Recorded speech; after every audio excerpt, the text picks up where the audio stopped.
But it's pretty exciting to have a panel about transforming the way we think and do healthcare, and healthcare for the good of all.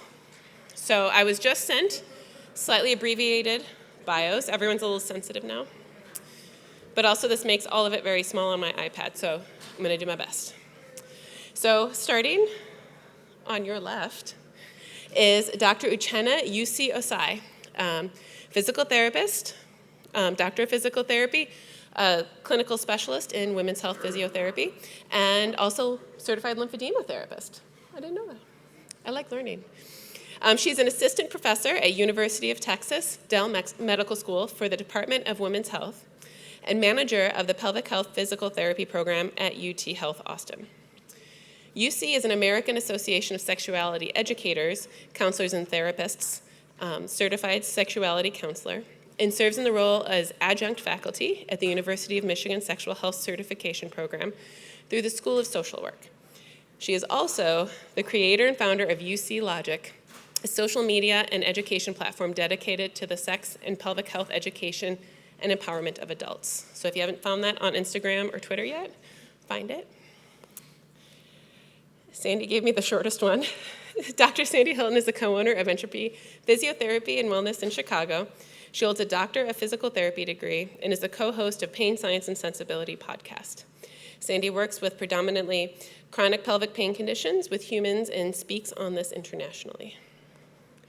Dr. Maxi Miciak strives to positively influence the care patients receive, and the use of research evidence in health services and policy decision-making. Her work has broad reach, extending from clinical to system levels. Her conceptual framework of the therapeutic relationship in physical therapy is being used in research with uptake into entry to practice and postgraduate education and clinical practice. Maxi also works to advance the nascent area of research impact assessment. She has collaborated with local, national, and international health system stakeholders to co-develop and implement frameworks to assess research impact on informed decision-making and the scale and spread of research and innovation in the healthcare system. Dr. Milligan is the founder of Revolution Human Physical Therapy and Education, a microaggression company and concierge physical therapy company in Austin, Texas. He is the founder of Anywhere Healthcare, a telehealth platform. He has great interest in DEI? What is that? Diversity, equity. There we go, diversity, equity, and inclusion. Yeah, thank you. So many acronyms in healthcare. And passion for transforming healthcare. Yay. I'm up. Can everyone hear me? Well, I first would like to thank Jerry for the bourbon. I know it's the last session, and he got us all our libations for this presentation, so I hope you all have yours as well. So I'm tasked with introducing this course or this discussion with you all. So give me a raise of hands for how many people have taken a cultural competency class. Right? And it was awkward. It was a little uncomfortable, right? You weren't sure if it was a truly safe space, right? Well, that's the thing about talking about issues like diversity, equity, and inclusion. It's not comfortable, right? Particularly if you're in a group where your humanity is not consistently being questioned. So this title is very formal. We worked really hard on it, but this is really what we wanted the title to be. We wanted to be real. We wanted to discuss these issues that we each have been given little tidbits of information on, right? But today we're going to talk about it. We're going to talk about the history. We're going to talk about the issues, but we're also going to talk about how we can be interrupters, how we can change life for not only our patients, but also our colleagues, and of course, humanity as a whole. So why are we doing this session, right? So a lot of times when people talk about diversity and equity, they think it's about being politically correct, and that's not it, and none of us are politically correct. So we want it to be a real discussion. And it is our professional duty to care about these, not only because it's the right thing to do, but we have to. We have to because healthcare disparities are persistent, particularly in communities of color in this world, not just in the country, but across the world, right? We have to challenge ourselves to grow and be comfortable with this discomfort. And it's not just something that you're uncomfortable in this room for the next hour and a half. You need to consistently seek out those opportunities for growth because eventually you won't be so uncomfortable. You'll be comfortable with being a disruptor. Of course, and like Sandy always says, enough is enough. We have to do something. We have to do better. Right? So like I said, we're going to learn some things, we're going to experience some things, we're going to share, and we're going to change. So the roadmap for today. So I'm going to go over some terms, right, which is really sexy and exciting. Everyone loves to hear about these terms, but these terms are actually quite relevant for what you're going to be doing as healthcare providers, teachers, researchers, clinicians. We're going to go overview with the issues. We're going to go through activities for problem solving. We're going to look at tools and resources so it's not so hard, right? And then we'll circle back and have honest discussion about how this has impacted you and what you're going to do to make it better. So, terms. Does anybody watch Kimmy Schmidt? Yes, great show. I love Titus. So, gross, tell me more. I get this big eye roll when I'm lecturing to med students when we discuss terms, and I'm like, no, this is the good stuff. This is the good stuff. So here's the long definition of diversity, right? So one of the things I'm going to talk about right now is the misconception about diversity, right? So a lot of times people think that just having a diverse space is enough, right? And that diversity only includes race or sexuality, but really it's diversity of thought, religion, the whole kit and caboodle, right?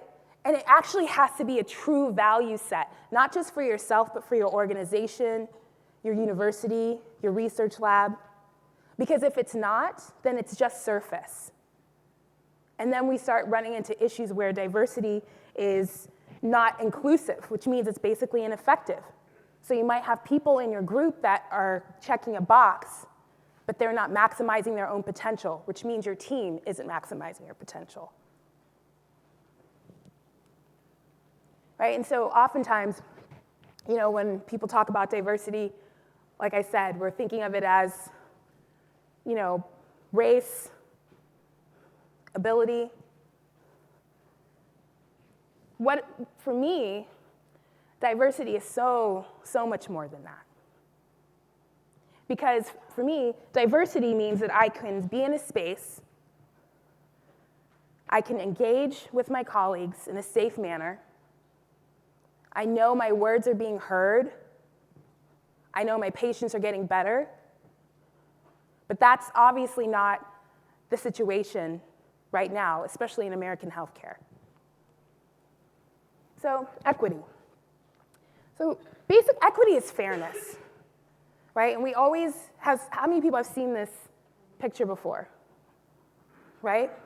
So we're looking at equality versus equity, and a lot of us get confused on that, right? So in the first one, you see everyone's basically being treated equally, but they're assuming that everyone would benefit from the same support. But notice this kid here can't see over the fence. Right, in this next one, right, they're taking into account that little kid might need some more support to see over that fence. Right, that's equity. And the third one is the holy grail. This is where we remove the systemic barriers and everyone can see. So I really love this definition. An equity approach recognizes that distinct groups may need varied treatment in order to share the same advantages.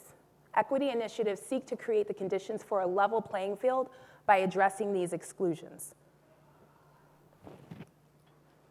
Inclusion. So one of the things that I like about this definition here is that it says, it's important to note that while an inclusive group is by definition diverse, a diverse group isn't always inclusive. Isn't always inclusive. So here there was an article by the Stanford Social Innovation Review, and they were talking about a bias in professionalism, a very substantial racial bias in professionalism. And how is professionalism standards, how are they made from? Right? They're made from white supremacy-based standards. They were established from long time ago, right? European colonialism standards, Western standards, straight hair, right? Lighter skin. My sister, I'm the black sheep of the family. She's a superstar, right? She's a basketball player, super powerful attorney. And her first year at a big top 5 law firm in Dallas. And she was working on this case for a long time, and one of the senior attorneys looks at her, and my sister straightens her hair, right? She spends a stupid amount of money, which I stopped doing when I was 18, to straighten her hair every 2 weeks so it looks straight so she can assimilate, right? It's just necessary. So she missed an appointment because she was up all night working on the case, and she had little curlies. And the senior partner goes, you know what, your hair's looking a little nappy, so-and-so is going to take over this case, right? Now, her hair, but that's something that a lot of people think about, right? I cut my hair like this, and I have to be in an environment where, are they going to hold that against me? Is that not professional? Right? For my colleagues with dreads? Right? I don't know. So Forbes had this great pictogram. We were talking about inclusion, right? And they said that your organization isn't prepared for inclusion, right? But you can change that. Right? And that's acknowledging that each individual person is bringing something different to the table. And I know that sounds super basic, but when you embrace that as a culture, as a community, as a company, as a healthcare system, right? A little curly Q will be like, oh, you know what? Iffy, are you prepared? Are you ready to go for this case? Yeah. Okay, great. Do your job. So inclusion is a growth strategy, right? It's a growth strategy that we all have to embrace. It's an active process, almost like sexual consent. It's consistent and ongoing, right? Very active. We can't just say, I hired this person, I gave them this accommodation so that we're good. That's not how it works. We have to be inquisitive. We have to ask. We have to pay attention. How are these people being rated by their superiors? Right? And creating interdependency on people and their unique experience and capabilities is really important, because then that person is saying, I'm being seen. I'm bringing this to the table. And Glenn Lopez, he wrote this article on diversity and inclusion. He said, without inclusion, diversity is powerless. So how many of you think about colorism?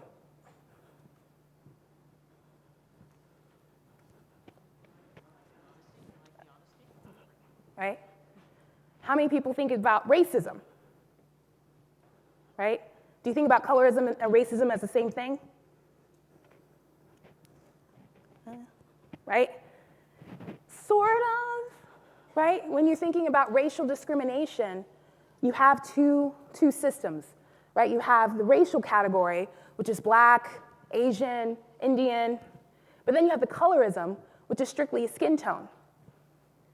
For example, you might have a dark-skinned Mexican-American woman who has different access, different promotion path than her light-skinned counterpart.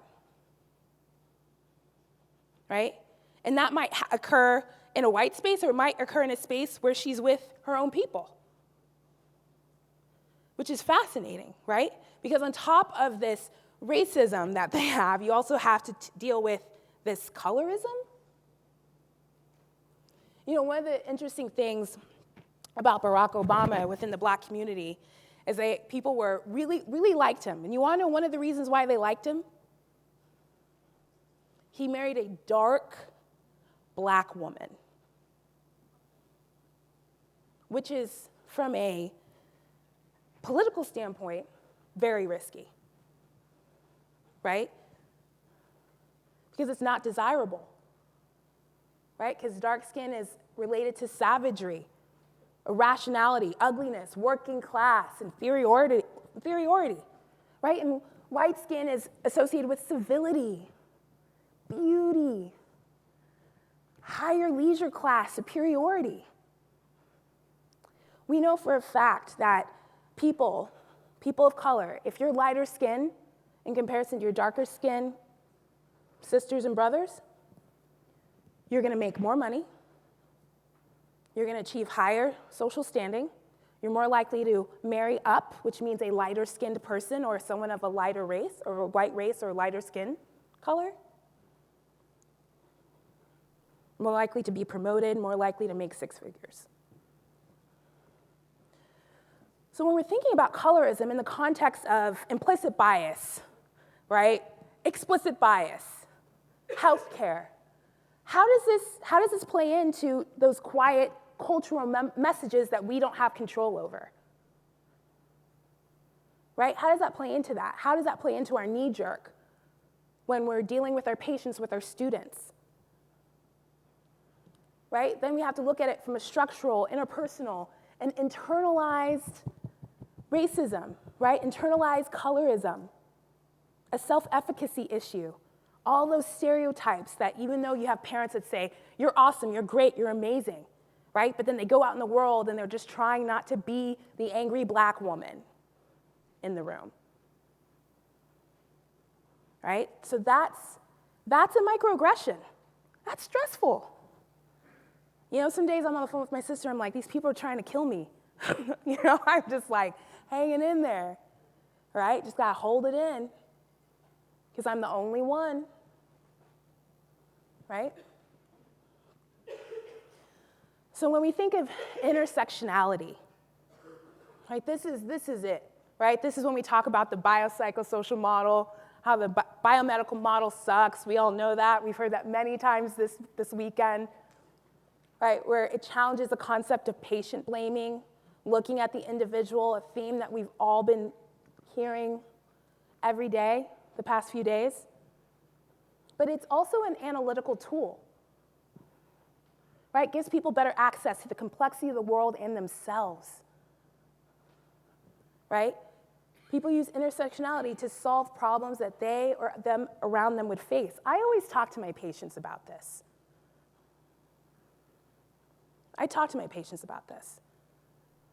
I'm like, these things that you're dealing with on the daily that you may not talk about are part of some of the stressors that are kind of perpetuating your pain.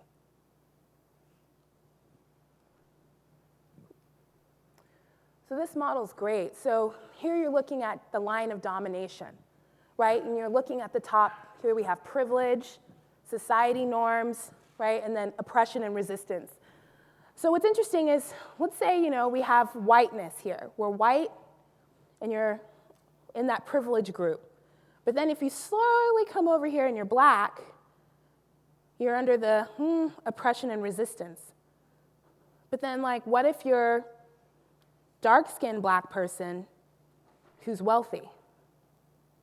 Where do you fall? Do you fall here?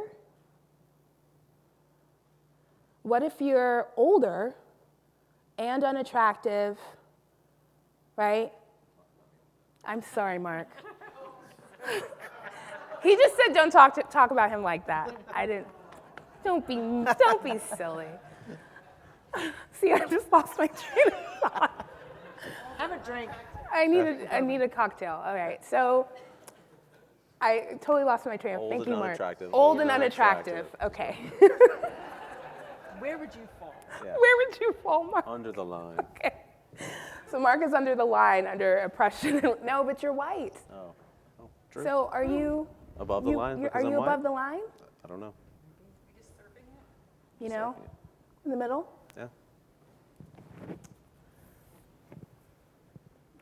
So how are we doing, guys, especially when we're thinking about healthcare professions and the physical therapy professions? How are we doing when we're considering these terms, intersectionality, equity, inclusion, diversity? With clinical education, are students of color doing well? Are they struggling? What about research? What do we mostly research? White people, right? Am I wrong? What about leadership? How about those CPGs and interventions we're talking about?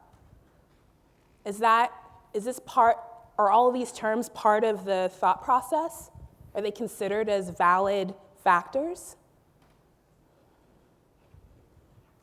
This is a criticism. Like, normally I'm gentle about this. I'm like, oh, I'm not criticizing. I'm criticizing. I'm just saying it, right? So Mark is going to talk about some other things, Some stuff. and I'm going to take a seat. Right. Thank you, Lucy. Thank you.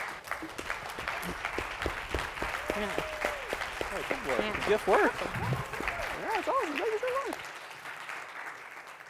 So, mic check. Yeah, we good? Yeah? Hello out there, America. All right, so what? Why does this matter? Right? Why does this matter to us? Why does this matter to anyone? And the important factor here is that we have to understand that in a society, in a system that systemically oppresses people that don't look like the majority, people lose in a major way, right? And how does that apply to healthcare, right?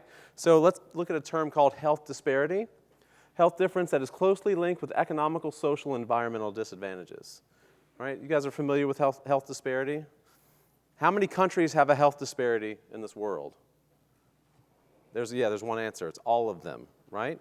And it's an interesting concept to think that with the recognition of, there's a bug up here, with the recognition of all of the innate oppression of people around this world, it's still a major issue, right? And the major issues show up across the globe and in your local neighborhood and with your own patients that you're seeing on a daily basis. So health disparity, the adversely affected groups are many. You can adversely affect groups by race, by religion, by mental health, gender, sexual orientation, gender identity, which is also becoming a significant issue in this country today, right? So why does it matter? Is because people of minority, people of color, people of racial or gender identity and religion all have worse outcomes when it comes to healthcare, right? A black woman is 22% more likely to die from heart disease than a white woman, 71% more likely to perish from cervical cancer, and 243% more likely to die from pregnancy-related childbirth causes, right? That shouldn't happen. Yeah. And when we look at LGBTQIA population, we look at a different population, right? Because African American, white, Mexican American are all populations that are relatively, have been studied over the last 20, 25 years. When we look at LGBTQIA population, the studies are relatively small and the data is new, right? So it's emerging data, but it's shockingly and terrifyingly scary, right? 50% of lesbian, gay, bisexual patients have experienced discrimination in healthcare. And for transgender people, it jumps to 70%, right? As a white male, I've never experienced discrimination in healthcare. I haven't, right? I can't imagine what it would be like to call a doctor and say, hey, can I get a visit? And they're like, no, we don't want to see you. But that's happening every day across this country to people who aren't like me. And bringing this message is interesting because it's not only happening in healthcare, but it's happening in physical therapy, right? It's happening in PT clinics and massage therapy clinics. It's happening to us as professionals, and we're doing it. And we have to be aware of it and put an end to it, right? LGBTQIA patient populations reported 90% being refused care. Almost 20% of all that patient population were refused care by healthcare providers.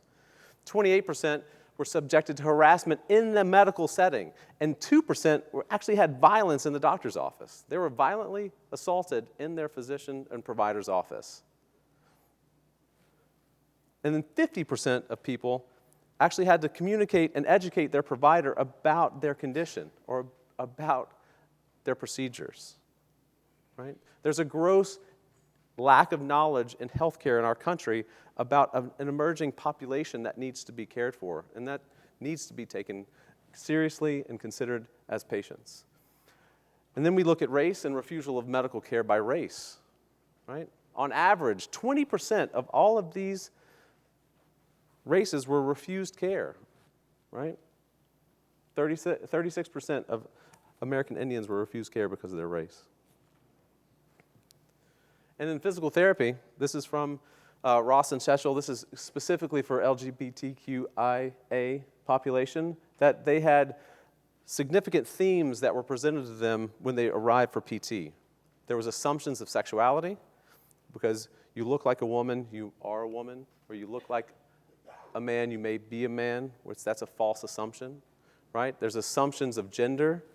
If someone had a wedding ring on and they looked like a woman, the provider assumed that their spouse was a man, right? There was physical proximity and touch issues and undressing. You know, I was talking with Maxi when we were at lunch today, and as a physical therapist, as a person that touches people and uses my hands to help them heal, when did I realize that it was not okay to touch them without asking permission? Right? How many of you guys ask your patients permission to touch them?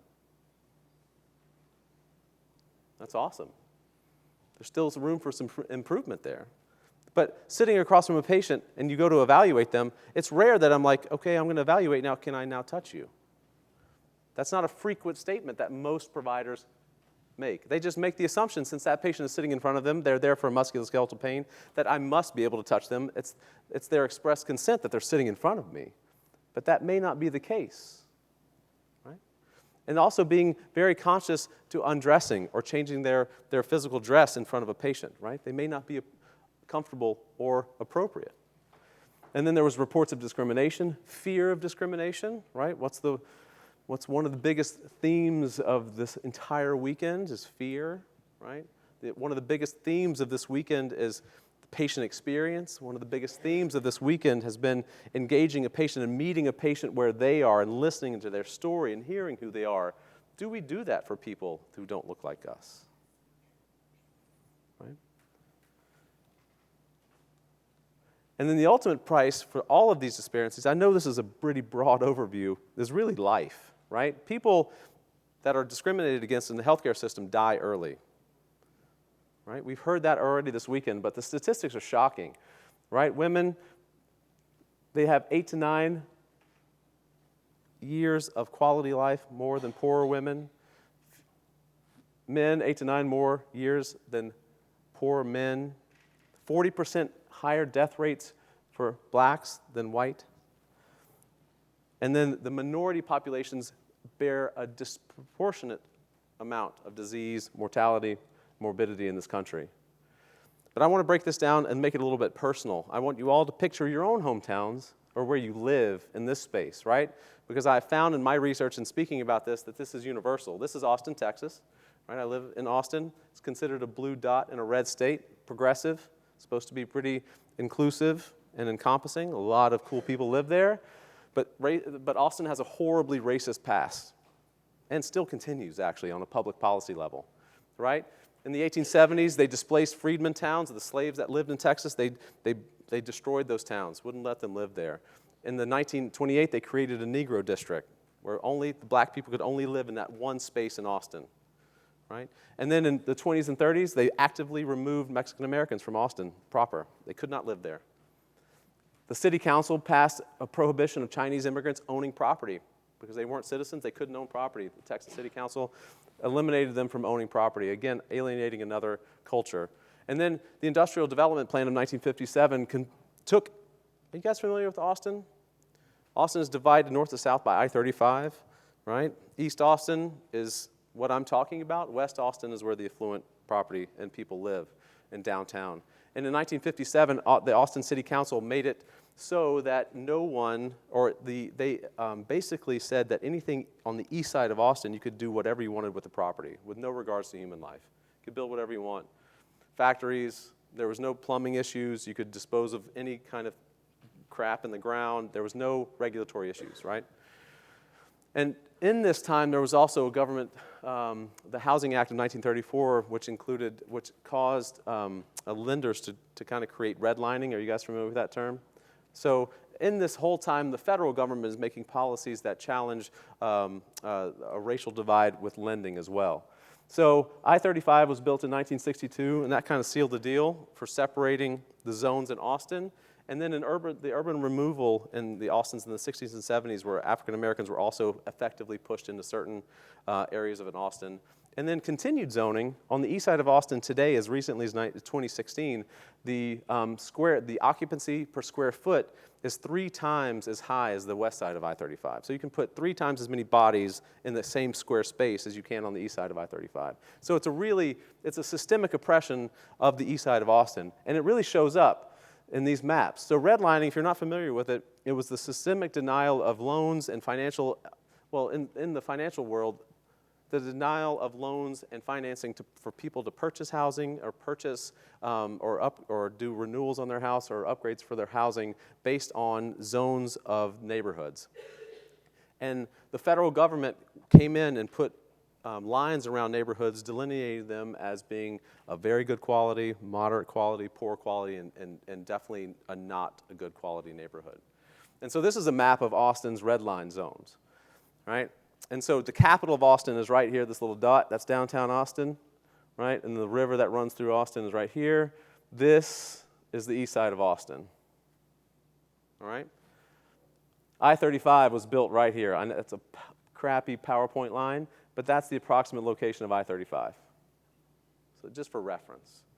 So this is a map of population in 1940 of all the African American households in Austin. And this red line is still I-35. So let's go back to this red line zone. I know this other one blows out a little bit more, but almost every African American home is in that spot. 1950, no change. 1970, no change. 1980, now they included others in the census. I-35, no change. 2010, really, no change. So what does that mean? How does that impact healthcare today? I-35 is this yellow line. And I Googled a map and just put gyms. 1. Grocery stores. 3. But those are H-E-B, it's a local chain with the Fiesta Mart. It's not a good grocery store. They have really good Hospitals. plantains. Hospitals. None. PT clinics. They got one.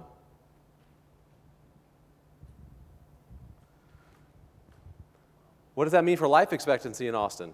I-35 is this line right here. Green is the longer you live.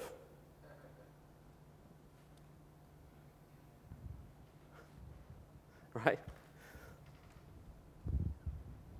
5 miles gives you 11 years of life expectancy in Austin.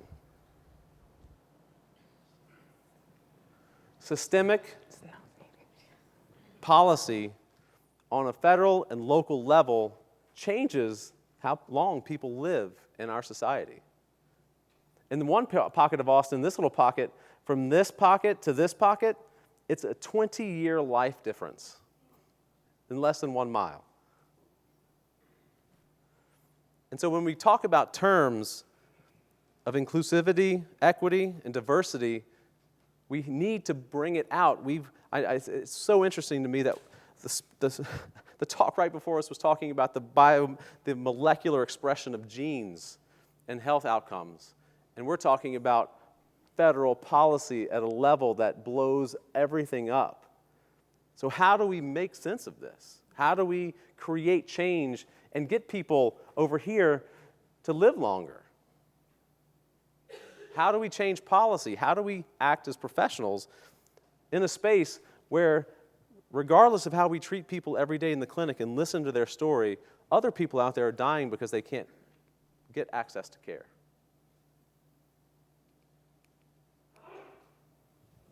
Sandy? Maxi?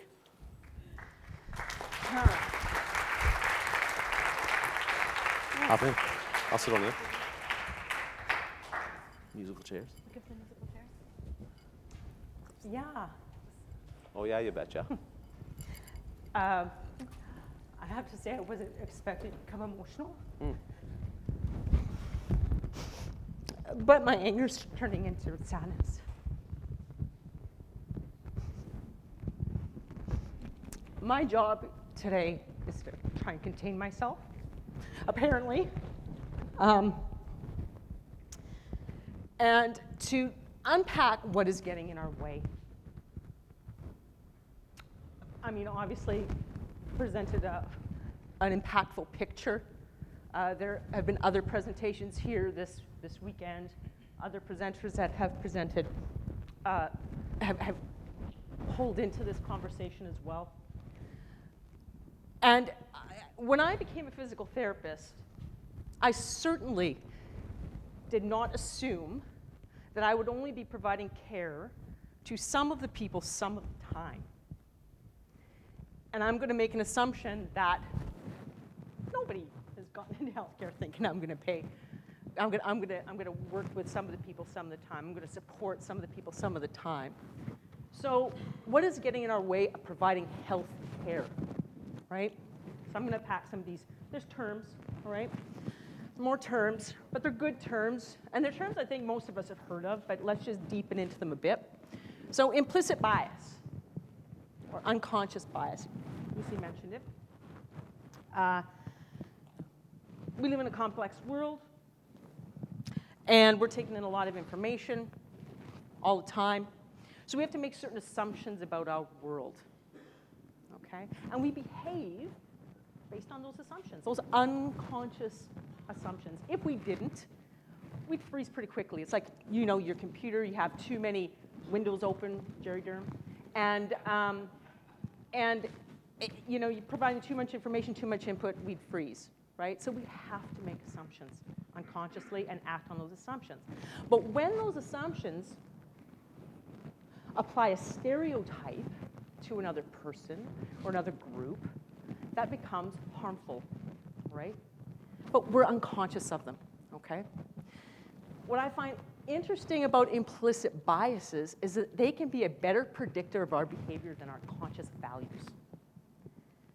So you may be an LGBTQ2S plus ally and still have an implicit bias against a part of that community and express that bias in an action unconsciously. So that's why it's really important that we start to dig a little deeper into ourselves and pause a little bit and be willing to learn and be humble about where we are, where we've come from, our backgrounds. So let's actually dive into this a little bit, okay? Little exercise. And just, we are safe here, okay? So I'm going to reiterate that implicit biases are implicit, they're unconscious. They happen like this, all right? So I'm going to flash up an image. And I want you to immediately, what are your assumptions about gender and sexuality of this person? Your immediate lightning assumption, right? Straight, gender, female, and likely, probably cisgender. So this person's gender would, their sex assigned at birth would match up with their identity of being a woman, okay? And what are we basing these assumptions on? How she looks. My God, how she looks. Yeah, we don't even know. We haven't even talked to her. We haven't heard this person's voice. I even said her. I said her, I don't know. Yeah. Right? So So this is how quickly it happens and how little information that we need to take in to make an assumption. Now imagine how that could affect, and Jussi started talking about this too, how that would affect how you would interact with this person, the questions you would ask, right? The assumptions that you would make and the questions that you would ask about this person's relationships, and their life in general, right? Okay, I'm gonna move on, we're gonna do one more, all right? So tell me the assumptions you make about this person's ethnicity and religion.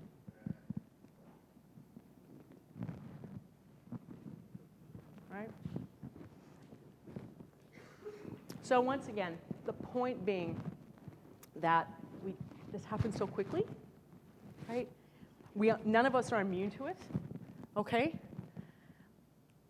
And we all have to be more reflective about it, all right, and pull that out of ourselves in order to shift it. So normativity is another term that's tied to implicit bias.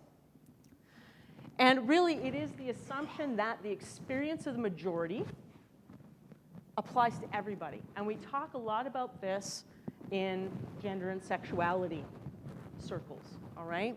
So heteronormativity is the idea that the experience of heterosexuals is the norm, right? It's universal. We are heterosexuals, and that experience is universal. So I think, Mark, I think you started, maybe it was Jussi, wedding ring? Somebody's talking about ring. One of you guys was, I can't remember. Anyway, I'm going to talk about it now.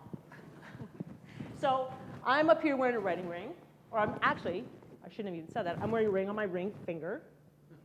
Most of you would assume that I am married, right? Maybe an accurate assumption, maybe not. But most of you also would probably assume instantaneously that I'm married to a man. That would be an incorrect assumption. A correct assumption that I'm married, incorrect assumption that I'm married to a man because I'm married to a woman. So how would that influence the questions that you would ask me in the clinic? The slip of the tongue, right? Oh, your husband, right? You might even assume that I had children as well. And that might be just because I'm wearing a ring on my finger.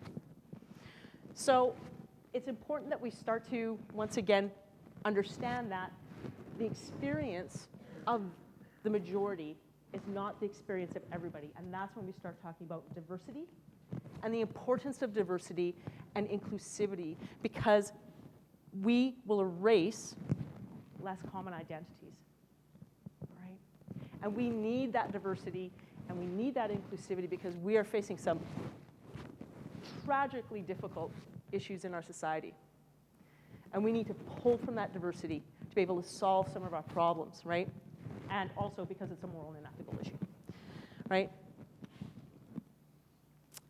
Started to talk about this in terms of a little bit of talking about behavior, right? And microaggressions. I think you started to talk about microaggressions. So really microaggressions are, once again, these tiny, small, apparently, although we were talking, and you're saying, when are we going to stop calling them microaggressions? Okay. But they're subtle and often unintentional acts. So this person in the corner here, I literally just went to Pixabay and Googled microaggression, like put microaggression in the search engine in Pixabay. And all of these photos came up with people of color and these signs that they had. This is the microaggression. So this fellow here, I'm assuming he's a fellow, is saying, you're good with numbers, right? So he's Asian. Oh, our assumption is automatically that he must be good with numbers, and this is what he gets. This is what he hears, right? Oh, you're good with numbers, right? If this were an Asian woman, maybe 50-50 that she'd be good with numbers. Because she's a woman, we know that women aren't good with numbers, right? So showing up in practice in terms of microaggressions, how does this manifest with our patients? Well, it manifests in our responses to difference and diversity. So non-verbally, the eye contact that you're making. How many of you have been on a train or out in public and noticed somebody who looked a little bit different, and you're thinking, is that person a transgender person? And the way you looked at that person, and then when they looked at you, you skirted away. Transgender, people who are transgender pick up on that. They know the cues socially when they're being observed. Can you imagine that? Right? It's hurtful to even think about it. Facial expressions that we make. Are you shocked? Right? The tone of your voice. Are you surprised? Right? The comments or the questions that reflect stereotypes or normativity. As I earlier said, people of color or people who have accents, they're asked, like, where are you really from? Like, you can't be from here because you don't look like a white person, right? So they're asked where they're from. Well, I'm actually from down the road, right? But they can't be from here. And this one, shockingly, comes up as well. You're too pretty to be gay. Stunning, right? So those are the small ones. Those are the unconscious ones, right? And we all have them, okay? So I'm certainly not trying to shame because I have them myself. I still have to wrap my mind around this with other people as well, okay? So it's not like I'm up here saying I got it as well. So those are the micros, right? The implicit ones. Now we get into the explicit. And when UC says, when are we going to stop calling it microaggression? Maybe when we get rid of the macroaggression, okay? Explicit bias is discrimination, overt discrimination. So it refers to the attitudes and beliefs that we have about a person or group on a conscious level, and thus behaviors are deliberate. This is very, obviously we know about racism. We know about explicit bias, discrimination. What I find interesting about it, though, is that discriminatory behaviors are more likely to be expressed when people are under stress. Okay? When they are physically, socially, intellectually, or economically put upon. All right? But even more interesting to me are that the social norms of your context, your family, where you work, right? If those social norms are explicit about behavior and say, we don't tolerate this here, behaviors reduce, right? So you might be somebody who is racist, but you will not behave in that way because you'll feel ashamed to do so, right? It's not promoted. But if behaviors are actually promoted, supported, nurtured, maybe even rewarded, you get an uptick in behavior, in aggressive, discriminatory behavior. And in Canada, where I'm from, certainly recently there's been an uptick in violence against the LGBTIQ2S plus community. Because, I know you all from the US here have your stuff going on. It's spilling over to us too. So we got our own things that are cropping up as well. So we're noticing more explicit bias and behaviors in our own country, all right? Yusie's going to give an example, yeah? Okay, so I was in Grand Rounds a month ago, and my colleague was speaking about PrEP and the impact on the Austin community. And she said to the audience, African-American women are 18 times, heterosexual African-American women in Austin are 18 times more likely to contract HIV. 18. And Latina women are 3 times more likely to contract HIV. And I just was like shocked. I was like, oh my God, what is this? And so, one of the faculty members, she's a very, very senior faculty member, a lot of power, said, what gives? right? This is the Department of Women's Health. What gives? And so my colleague says, we've controlled for individual behavior. In fact, African Americans have less risky individual behavior when it comes to sex when we're looking at this cohort. We are basically ascribing this to systemic factors. And then I raised my hand just to jump on Mark's discussion about the geographical issues in Austin. So one of the things we're seeing in Austin is that, well, the East Side has become prime real estate. So the housing prices are going up and pushing out African Americans. And so they're dispersing. So the community is now not only at high risk, but they no longer have each other. So I brought that up as there might be some geographical issues that we're seeing here that are causing people to have increased risk. So these are two clear statements about systemic issues. So a white female med student raises her hand and said, have we considered IV drug use?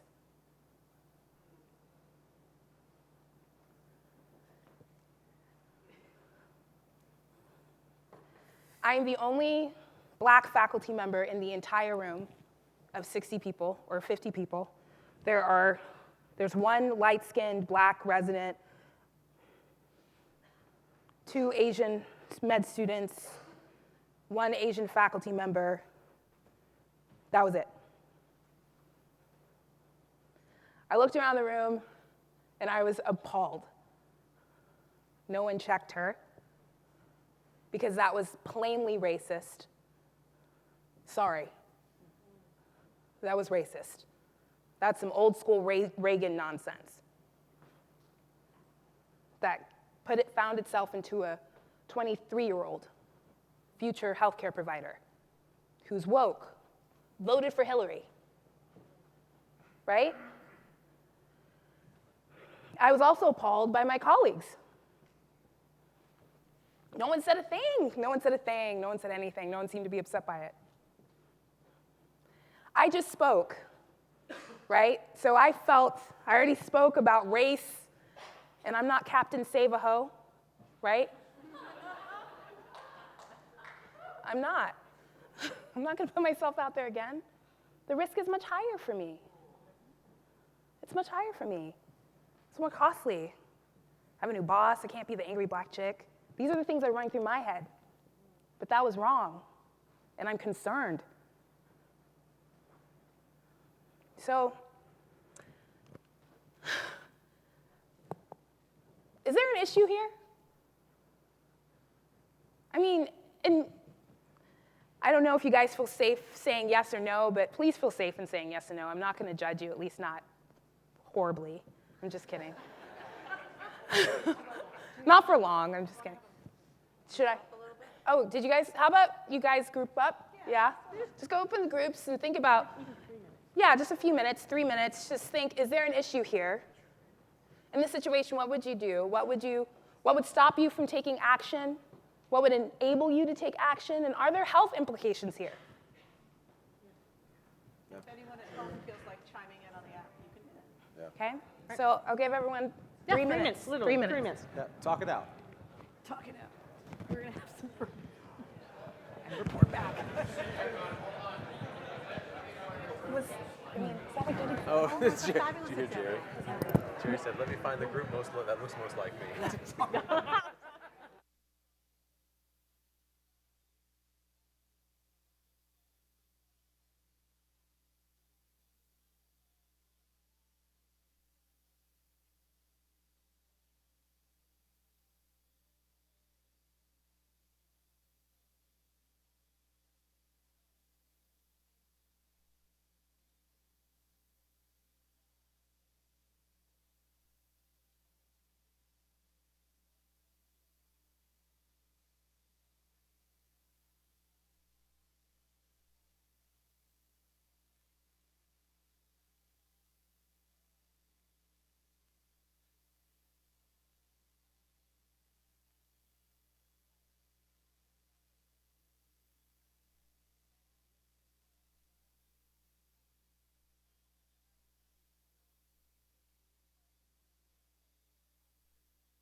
Okay.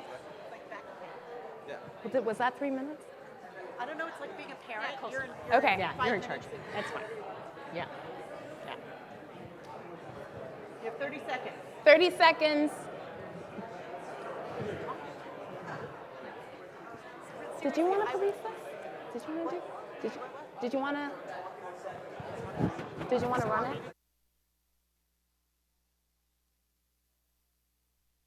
I did. Okay. I feel like I talked a lot. You did a great job. You did a great job. Okay, well, do I have? It's me now. All right, if we could stop talking. I can't whistle. This is how I call my cats. Wait, can we time that? Excellent. That's exactly how I put my kids in timeout when they were little too. It's like, go to your room for 5 minutes, and then 5 minutes was whatever I wanted it to be. Oddly, it took them a very long time to get a concept of time. It seemed fluid. So, anyone bold enough to talk about what they thought? Speak up. Mike. My first thought is, why didn't anybody ask, where did you get that idea? Just ask, where's that coming from?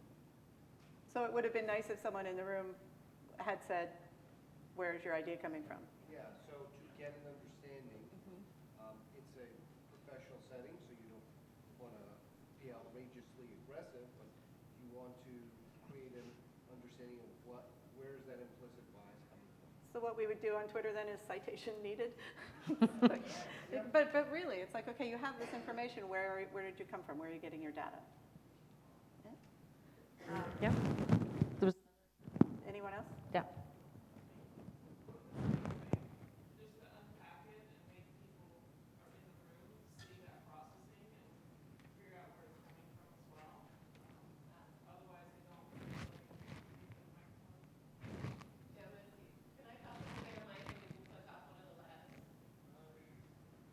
So, turn off Mark, because he's the man.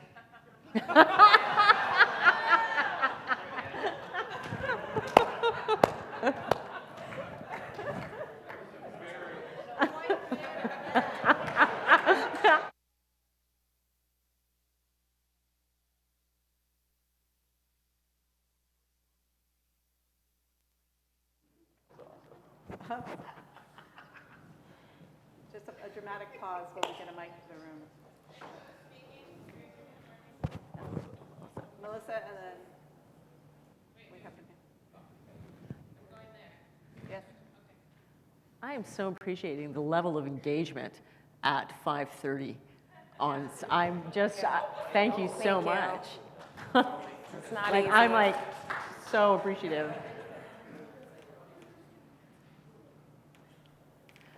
I can just run down there with my thingy. Yeah, I can, yeah. We could just sit here, have a chat. You good? Got it? Go ahead. I could slab my. Yeah. Hold on. We'll just do this. Run, Maxi, run. We'll just do this. Yeah, I got it. Yeah. Yeah, you're just gonna.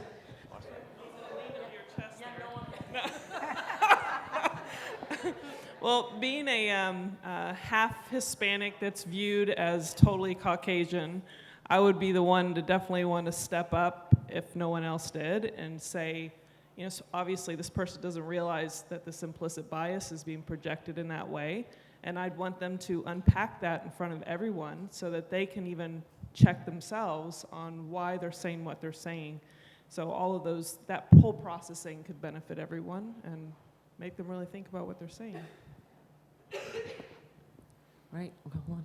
Oh, that's right. And he had one. Wait, no, right here. There, second. Maxi's. Yes. Maxi's gonna get her steps in. What? So I don't know that we got here because we ran out of time. We got the buzzer went off, but definitely, what would stop someone from taking action? I would say, you know, fear of not having a safe space to talk. You know, losing your job if you had a family. I worked in rural Mississippi, and you know, talk with a lot of different people from white, black, whether it was losing their job or they told me kind of how things were, and if you spoke up, then rock the boat, and that was it. You were gone. So, and they had families to support, and they were traveling. Some of them were traveling an hour and a half, 2 hours, because I guess it was good pay, and you know, it's yeah. So those are some things. Kind of Yeah, like rock the boat and you're gone. right? And talking about is there a cultural limit to what you're able to do, or is that going to put you in as an other yourself? So one of the things that would enable me to take action is that I'm a white guy, and I would be like, and one of the, this kind of stuff pisses me off. And so for me, my first thing would be, what makes you think that this is due to drug use? We don't even know the distribution of where these cases are occurring. We don't know if, if the distribution could, if there is crime occurring in these areas where maybe people are being sexually assaulted and affected in that way. There could be completely different sets of explanations, and we should draw a whole list rather than just drop one thing and say, let's look at that. So you want some more data before there's some assumptions made? I think there's an important thing to make right here is that as a white man, there are areas for you to speak up and be heard where others aren't. And you have to have the voice of those that don't have it. And so it's actually not, it's actually a responsibility of the people that are not systemically oppressed to speak up and have the voice for those that are. So I think there's a bigger point to your point, is that we have to have the voice for those that can't, right? That people are more likely to hear you with a tough lesson if they look like you. And it's a hard thing to think about, it's a hard thing to say, but we have the responsibility as white men to stand up for everybody else who doesn't have a voice in that space.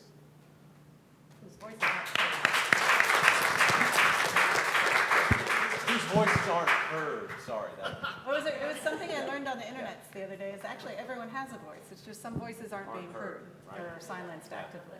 That's where we have to stand. I just wanted to acknowledge what it took for you to be calm in that moment, and Thank whatever you. feelings you would have had in hearing that and feeling restricted or prioritizing the consequences of speaking up or not. And I think what makes it difficult is if it was her implicit bias, you're not only having to manage your own emotions, but she doesn't even know that she's done it. Right. And so I don't have any solutions, but No, just thank wanted you to for that. acknowledge her. Thank you.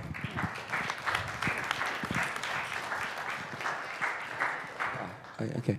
I apologize for my ignorance. If it comes out as ignorant. Ooh. Is it on?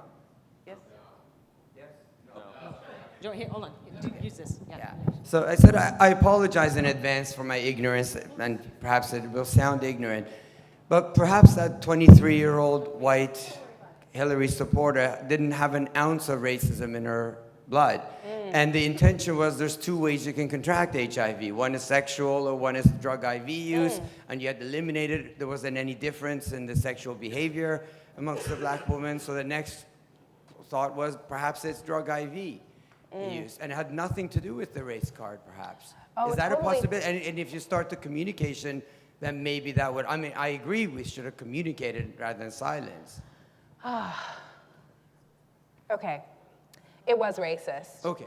It's very black and white in that one, so no pun intended. Okay. But that was a racist statement because it was based on stereotypical behavior of black people and the assumption that we're more likely to be IV drug users in that moment, despite her having evidence from two of her attendings stating research, evidence-based facts that these are systemic issues. And still she resisted hearing that, and her implicit bias persisted in her clinical inquiry or her academic inquiry, right? That's the danger of implicit bias, right? And like you said, you're like, she's not racist. Did I say she was racist? I said she made a racist statement that was hurtful, dangerous, if not checked. And it is the responsibility of all of the educators in that room to check her, not to shame her, right? But to educate her. Hey, yes, where did that come from?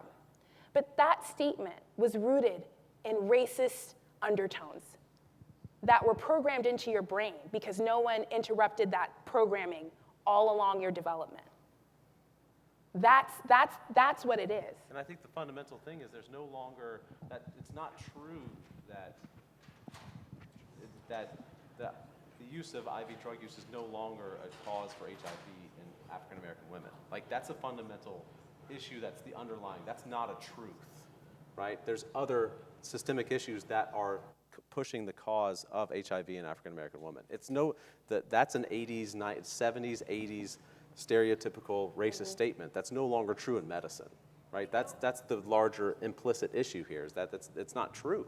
We know even in trying to get pain education across to people, we can bring this back to how hard it is to translate the knowledge we have.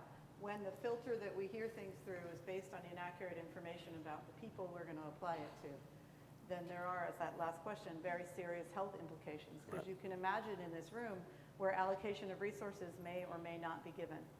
And then you get a further health disparity and either inappropriate resources being given to a group or the lack of necessary resources. So it's just like you get goosebumps when you start talking about it because these things are not on purpose. They're not something anyone wakes up in the morning and says, I'm going to walk across the street and kick this kitten. They're just stuff that we have learned, stuff we have predictive processing subroutines running about when we see this, we think this. Yeah. And we have to change them, but we can't change them unless we start to acknowledge they exist. Sandy, we got 20. Fair? Yeah, we have 20. 20.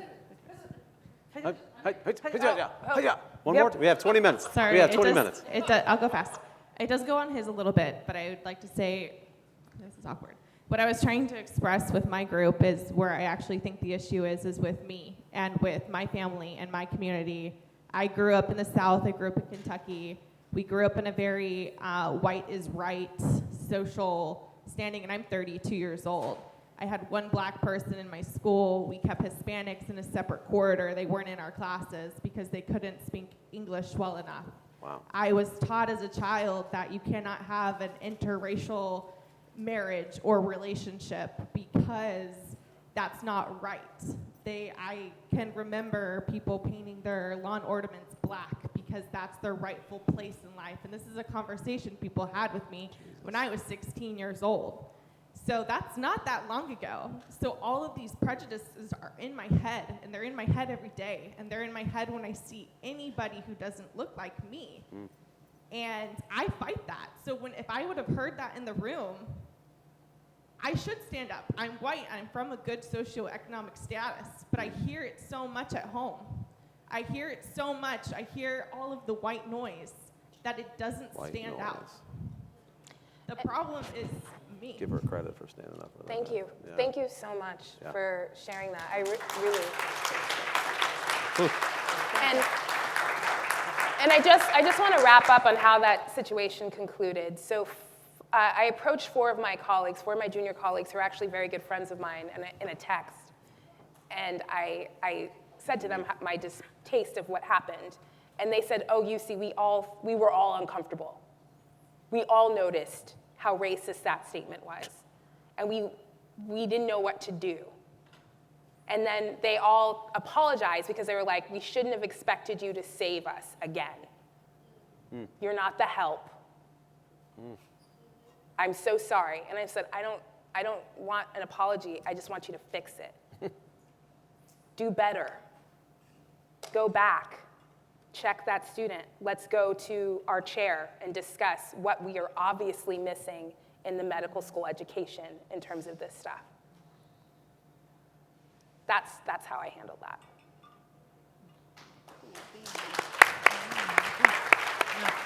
All right. This you? We got a Peter Patter. We got to get on the pony here. One more thing we're going to talk about here a little bit is white fragility. It's probably a good segue. So white fragility is a state in which even a minimum amount of racial stress becomes intolerable. So as white people, we start to crumble a little bit, okay? We had a little bit of racial tension, right? We talked just about this. There's emotions there. We might get angry, we might be fearful, we might feel guilty. And that can result in behaviors of silence, right? Of withdrawal. We might become argumentative, okay? So examples of triggers of white fragility. So Robin DiAngelo is a sociologist who, the book is called White Fragility. Yeah, it's a good okay, book. it's a great book. Actually, if you just Google white fragility and DiAngelo, you'll come up with this 2011 article, and it's open access, so you can download it. It's a really thorough, good article. But Robin DiAngelo talks about triggers of white fragility. So when white people are, for example, told that their behavior might be racist, it's suggested to them that that was a racist behavior, you might become defensive, feel guilty, and withdraw, right? When we're confronted with unequal access between racial groups, wait a second, no, that's not my fault though, right? Or we're told that our viewpoint, I'm white, right, comes from a racialized frame. So because I'm white, the universal is that everybody's experience is coming from my experience, right? The universal. So why this lack of racial stamina, which is white fragility? Well, DiAngelo talks about white insulation, okay? So because of our institutions, because of popular culture, how people of color are represented within society, within our institutions, there's a pillow effect, right? We get protected by it. And then when it comes up, we kind of lose it a little bit. We want things to remain calm. We want things to remain nice. We'll admit that oppression is a reality. But from my opinion, it's kind of like, but can't we just get past that now and move on? Right? You know, you're going to get over that, right? Like, I'm acknowledging that you're oppressed, you've been oppressed, and you are oppressed. Thank you. So let's just move on now. Yeah. That's the dignity and the comfort that we want. All right? And so we maintain the status quo. All right? We will negotiate our behavior to maintain that power dynamic. So I'm going to make a bold statement, and I'm going to say that if you're white, you likely are or have been fragile at some point around certain issues. Okay? So, and that includes me. So this image here is of a newspaper article in the Globe and Mail in Canada, and it says it's the Truth and Reconciliation Commission urges Canada to confront cultural genocide of residential schools.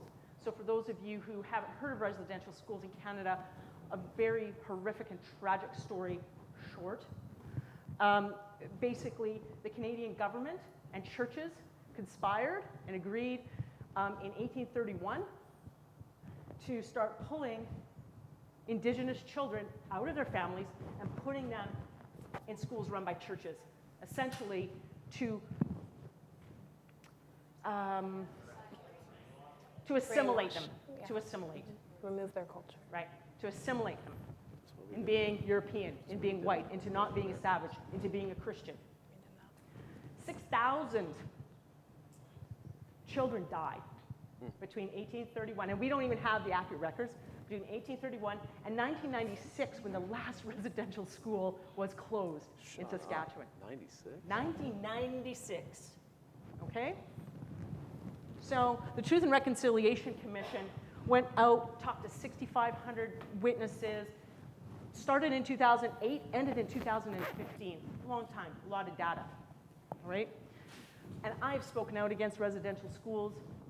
It breaks my heart that this could ever happen in my country. But when I read this headline and I read the word genocide, I went, whoa, wait a second, that's a bit aggressive, isn't it? It made me uncomfortable. What do you mean genocide? Because I think genocide, I'm thinking, you know, you're killing people. You're killing a whole race of people, right? Made me uncomfortable. If I were in a room full of Indigenous people, I probably would have withdrawn. I would have been silent. I wouldn't have talked about it. So it took me a little while, not that long, but I digested the idea of cultural genocide, or the wiping out, the intention to wipe out a culture. And that as being white, I had to own that as being a part of a privileged race, right? But my initial reaction was whoa, right?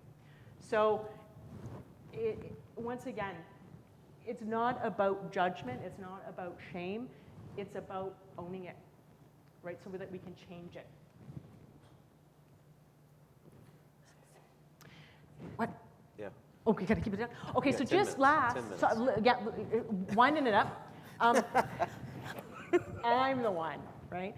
So winding up, we've been talking system and individual behavior, right? But when we're talking about trying to make change on a system level, we have to start to think about shifting the conditions that hold a system together, okay? And this relates, we're talking about implicit and explicit bias at an interaction level, on an individual level, but it exists at a system level. So when we're talking about policies and practices and resource flows and care models, that's structural, right? That's pretty explicit, right? And those things are important. But you want to know what? Even if we have a policy, doesn't mean it changes everybody's attitudes, okay? So we have to start digging deeper into our relationships and the power dynamics that exist to start to shift those. But really, ultimately, what we have to get to transform systems is the implicit, are the mental models and the narratives that we tell one another about ourselves and other people, all right? So we have to get to the implicit to change systems, just like we do to change our own behavior at an individual level. Happy? All right. Hey-o. Okay. We're going to end this on a light note. Positive ending. Positive. We're going to play bingo. Yay. Okay, so you've had your cards for the weekend. Yes. Did anyone get bingo? Yes. Really? In part, I got bingo because I actually someone yesterday. So it counts. I didn't do it on purpose. So what you might notice from these cards is that some of the things are good. And some of the things could be very good in context. It depends on your context. So I thought it was fun in this particular conference to try and get something as, could you find a group of people that were closed and not opening? Because it's actually a pretty kind of confident, comfortable group that is looking out for new people. And not until we started having questions in the room did we get some of that. It's not so much a question as a comments. But did you notice anything from those? Were there any of these that made you a little bit uncomfortable, or made you notice that sometimes you do that? That sometimes you're the one that moves over and gives another space for someone. You're the one that looks to make sure that the person that's been quiet for a while is talking. Or maybe you might have noticed that you're the one that does do a hefty amount of mansplaining to people because you're the expert and you can explain it to them really well. I kept the data as the weekend went by about whether it was a male-sounding name versus a female-sounding name that spoke first, and we were slightly more on the female than the male, even with our questions. And if Sarah had asked a female-sounding name question as the last one, it would have been dead even for male-sounding names and female-sounding names. Struggling over that because you can't really tell. Like, who am I to say what you are? But I love that, too, is that there's data that says that if a female speaks first at a conference and asks questions, that you're more likely to have more women stand up and ask questions. So kind of like you got to break that ice, and then more people feel like they can. And that there's typically more men speaking up at conferences than women. So good job for good representation all around. But is there anyone that really found out anything about yourself or perhaps your colleagues by looking at the kind of microaggressions that happen on a regular basis? No? Just glad you won? Huh? We can skip this one, yeah, because we kind of did, so we're going to go. Yeah. One little clinical vignette I am going to do, though, is we talked about how all of this, we talked culture, we talked cities and redlinings and what's going on with our explicit and implicit biases that we've been grown to have. And walking into my clinic, because I work with humans and in pelvic pain, so I'll get people with problems, and had a person that identified as gender fluid in my clinic that called and had to screen to see if it was safe to come there. Now, for you business owners, we could put a very monetary point to this and say that, let's say one person coming in is $2,000. There were a lot of clinics in Chicago that this person chose not to go to because their websites looked bad, or the questions when the front desk, Jerry, answered the phone made them feel like they would not be safe to go there. This person had had extensive surgery all over their chest, had had some reconstructive surgery, but was having some shoulder pain and couldn't do lifting exercises. They present as male and wanted to get stronger. They're transitioning to present as female. And they just really felt that if I go to a clinic and it's somewhere where I'm going to start doing weight training and exercise and my scars hurt, that I'm going to have an awful lot of questions that I don't want to ask. So they were selectively going through the effort to decide where would it be safe to get care, which breaks my heart a little bit. But it also lets us know that there are things that we can do about it. You kind of gave Joaquin's talk. Yeah. You sort of did. I did. But. Ooh, where'd it go? So this is, he received an award from BAFTA. I think this is his BAFTA speech for the Joker. Hold on, I think somebody, it disappeared. Do we have time?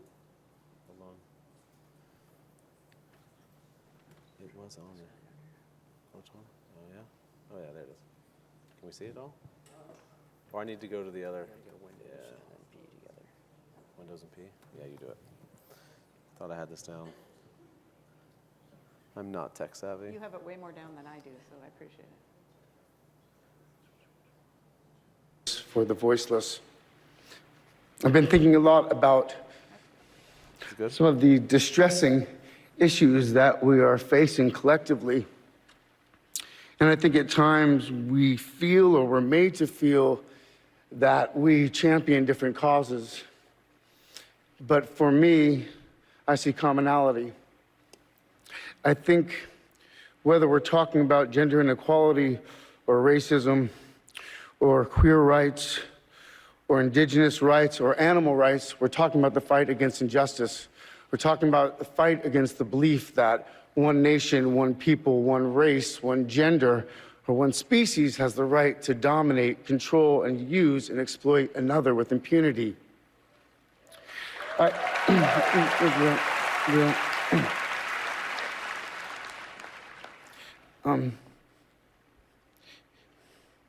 think that we've become very disconnected from the natural world, and many of us, what we're guilty of is an egocentric worldview, the belief that we're the center of the universe. We go into the natural world and we plunder it for its resources. We feel entitled to artificially inseminate a cow, and when she gives birth, we steal her baby, even though her cries of anguish are unmistakable. And then we take her milk that's intended for a calf, and we put it in our coffee and our cereal. And I think we fear the idea of personal change because we think that we have to sacrifice something to give something up. But human beings at our best are so inventive and creative and ingenious. And I think that when we use love and compassion as our guiding principles, we can create, develop, and implement systems of change that are beneficial to all sentient beings and to the environment. Now, I've been I've been a scoundrel in my life. I've been selfish. I've been cruel at times, hard to work with, and ungrateful. But so many of you in this room have given me a second chance. And I think that's when we're at our best, when we support each other, not when we cancel each other out for past mistakes, but when we help each other to grow, when we educate each other, when we guide each other towards redemption. That is the best of humanity.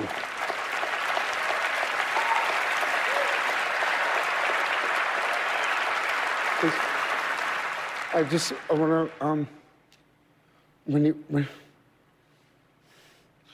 to, when he was 17, my brother wrote this lyric. He said, "Run to the rescue with love and peace will follow." Thank you.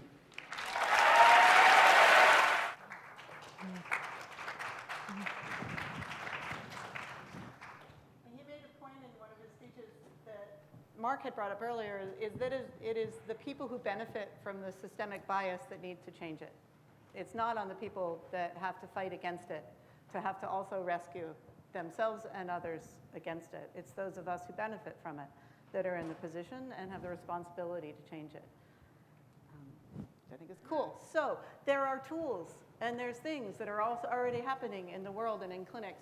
This is from a website, Practical Audacity. It is a sexual counselor, Yes. I think, Sex in therapist. Chicago. I just think she's wonderful, so they are wonderful.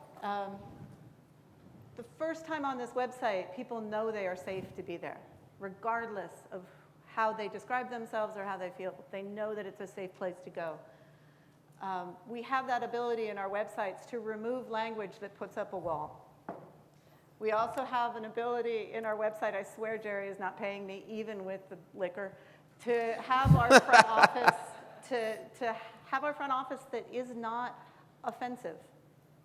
It's challenging, it's tricky, you gotta change your words, but the absence of being a dick isn't that hard to do once you realize what it looks like.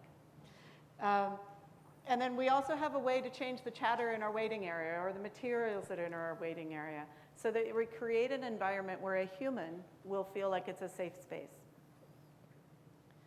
That basically describes setting up something that is a cultural safety, where a person can feel like it's okay to be where they are and that they know that the healthcare professionals are going to provide them care in a way that is respectful and inclusive and where they don't have to fight for the privilege of being treated like a human.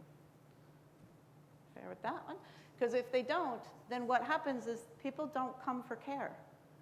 And we're not helping them. We're not providing them the skills that we have that can help them to lead a more healthy life. And it feeds instead of getting better. It requires also that we have a certain amount of cultural humility. And we need to create relationships where individuals and communities feel like they are equal. We've heard a lot in manual therapy classes that I take about holding space for a client, creating a safe space for them, but doing that in a way where it's not a power thing, but truly reaching out to other people and creating an environment. We're not trying to solve their problems, we're just allowing them to be themselves within that space and to have a place where their voice can be heard. One of the ways you can do this, and I'm sorry to pick on this app, which I love, is to not have the first thing a person sees is they get to choose whether they're a boy or a girl. And something so simple as a blank instead of say whether you're male or female can make a huge difference to someone who's trying to find a clinic where they know they're not going to be othered. The worst is when it's other. Male, female, or other. Just don't other people. The forms and images we use can be like this too, and these are just classic forms from the physical therapy world of body images that are either robot or male. It's unusual to find a female one unless you're in a female pelvic clinic. And then, sorry if you're a guy, you're probably still going to get a female pelvic form because we just don't do well as humans. There are tools, and I'm going to go kind of quick through this because we're running out of time and I want questions. But they're on your resources where you can find some cues to do better, to be a person that's going to provide that space a little better and make an environment that's positive. So you get to read those. One thing I want to point out on this slide, and I'm going to come over here so my old eyes can see it better, is we're talking about microaggressions and what to do. There's a way to make it even better than just try not to say things like, I don't see color. But to really shift the focus so that the topic and the way things are being discussed is about the humanity of humans and remove that privilege that you might have for yourself. And also, when we start talking about gender roles and prejudicing, to really just take a moment and understand that the way we set up how we expect people to present can be the reason they don't come back. And if our roles as healthcare provider is to help people, we need to make sure that we are not the threat that they're protecting against. That's yours. I think that's yours. Yes. What? Oh. So, that was really comfortable. I think this is mine. That's empty. But it actually wasn't meant to be comfortable. It was meant for us to take a deep look into ourselves, but then also the factors that influence how we treat our patients, our friends, our colleagues. And one thing that we really wanted was to give you some ways to change that, to give you some frameworks, to give you discussion, to give you real life situations where we question, how we were raised, right? And we acknowledge the bias that we have. And it's okay, because we all have biases, right? Acknowledging the pain can be just enough, right? That's a start. But silence is very violent. And we have to remember that. As healthcare providers, as clinicians, as researchers, we are obligated to actively not be silent. So we have to remember that the way people are treated does impact their health and well-being, right? And the biases that we have are legit. So we're not immune. I'm not immune, you're not immune, but we have to address it from all levels. We have to change our mindsets, but we also have to acknowledge and recognize the systemic issues and the interpersonal components as well. And that is it. Yeah. Ladies? Oh, you a little standing now? Is that, yeah? I'll stand up. I'll stand up for you guys. You want what? I'm going to stand up. I'm going to stand up.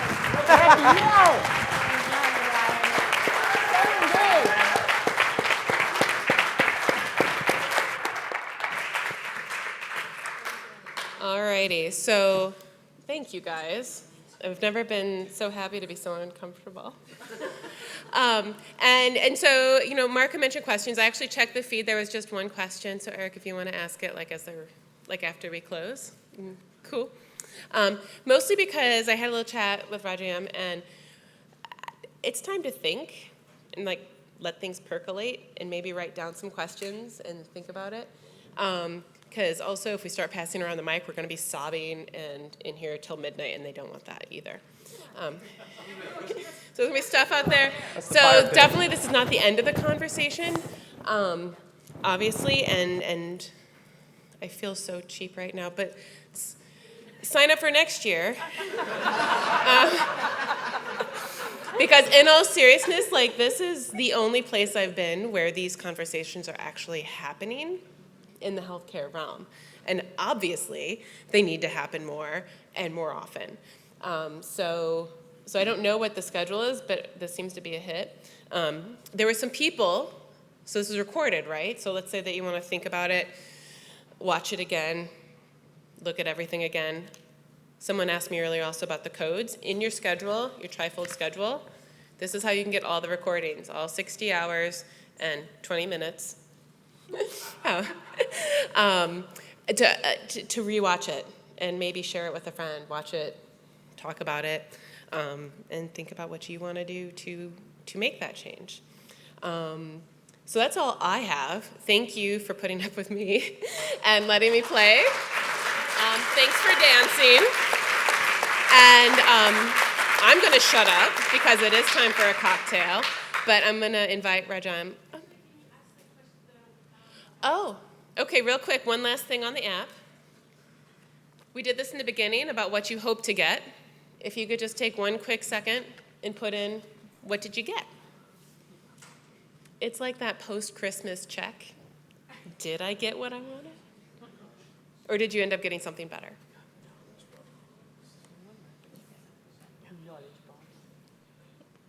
It's 2 words, Sandy. Said 1 word.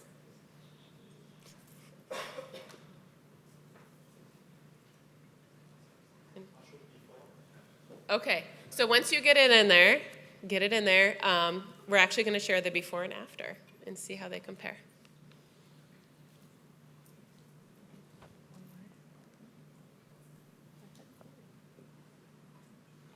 Okay, is this the after? Okay, so this is the before. What you were hoping.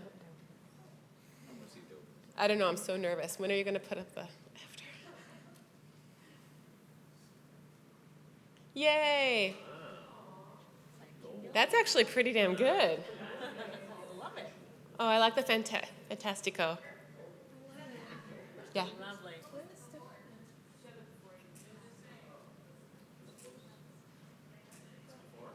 Before. Information, education, knowledge being the biggest. And if we flip it, after. We got a lot of insight. Inspiration, connection. I'm going to start crying. Gosh darn it, that's like a 3rd time in this session. I didn't wear the waterproof, you see? All right, so that's awesome. And also, awesome app. That's pretty awesome. Okay, so now I'm going to get out of the way and let Rajam come up here.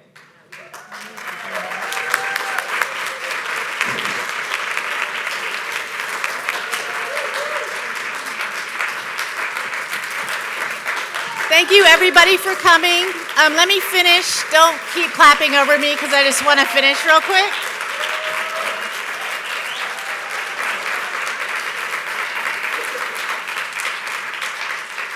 I just want to thank everybody for coming and sticking around and participating. And I just have a very special announcement to make.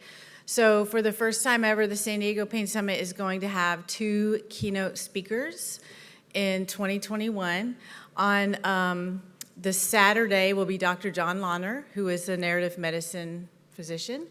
And on Sunday, we're going to have Dr. Melanie Noel return to talk about that side of her work. So registration's open, and have a good night. And we'll see you next year or online, or I don't know what to say, but have a safe trip home. Have a safe trip home.